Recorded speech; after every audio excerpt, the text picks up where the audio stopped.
invite the kids to join me up in front.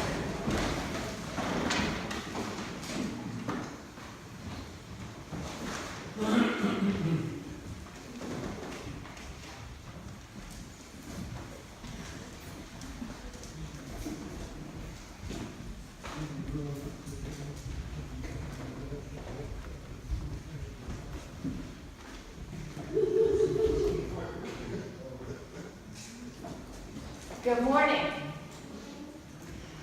I have a story to tell you this morning, and then from that story, we're going to learn a couple of things, okay? So there is a woman who lives in a monastery, but attached to the monastery, there is a church that is used by thousands and thousands of people over a month. And this woman's job, every morning when she gets up and she has breakfast, she goes over to the church with a bucket of hot water and a scrub brush, and she gets down on the floor in the entryway of the church, and she starts scrubbing the floor like this, on her hands and knees, and scrubs the floor and scrubs the floor and scrubs the floor, the whole back, right up to the front, to the altar. Every day she does this. And as she's working, she whistles, and she has a smile on her face, and she says hello to everyone who comes in to the chapel, and then as they leave, she tells them, peace be with you. Would you like a job like that? Where you scrub floors every day on your knees? Cold stone floors. Have you ever tried to scrub a floor? Or mop a floor? You've mopped the floor, so it's kind of like mopping, but Can I tell you what I used to do on the floor? Yes. I used to broom it. Oh, you broomed it. That's good. That's hard work too, right? When we clean the floor. Can you imagine doing that all day, every day, until you die? Can you imagine that? It's a lot of work, right?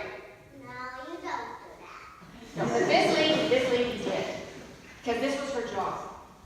Now, what did you learn from the story when you heard the story? Or what did you think was odd about the story?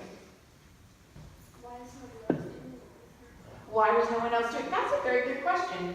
I know that in many of the monasteries, everyone had their job. So there would have been, other people weren't just sitting around watching her work. Everyone was doing work.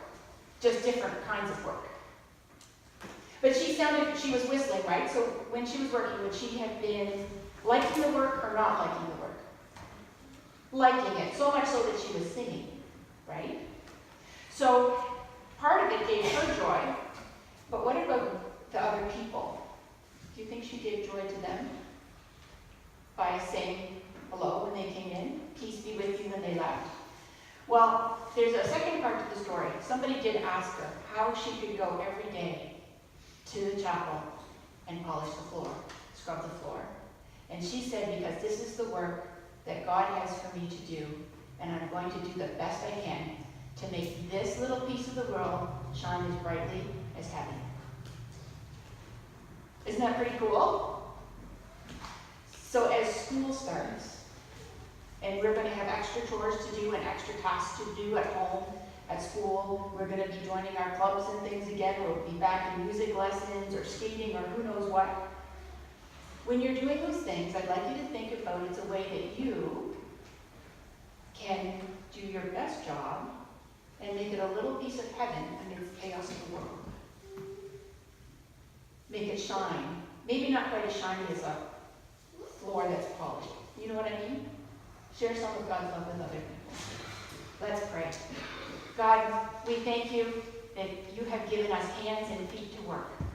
We pray that you would help us in all of our chores and all of our tasks to do them to the best of our ability and to your glory. In Jesus' name we pray. Amen. You can go back to your places.